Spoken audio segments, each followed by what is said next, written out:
La septième planète fut donc la Terre. La Terre n'est pas une planète quelconque.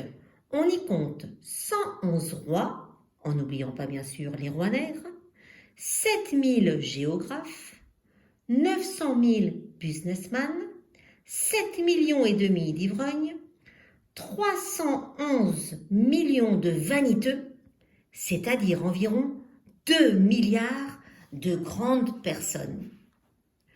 Pour vous donner une idée des dimensions de la Terre, je vous dirais qu'avant l'invention de l'électricité, on y devait entretenir, sur l'ensemble des 6 continents, une véritable armée de 462 511 allumeurs de réverbères.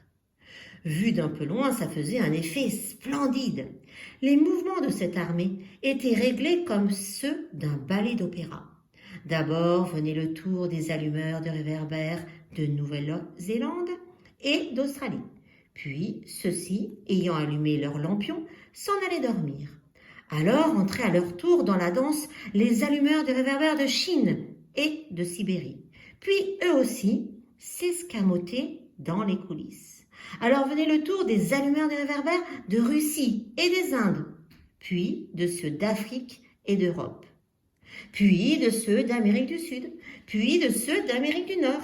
Et jamais ils ne se trompaient dans leur ordre d'entrée en scène. C'était grandiose.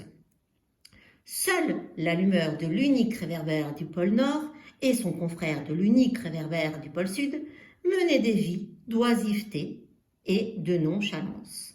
Ils travaillaient 2 fois par an. À suivre.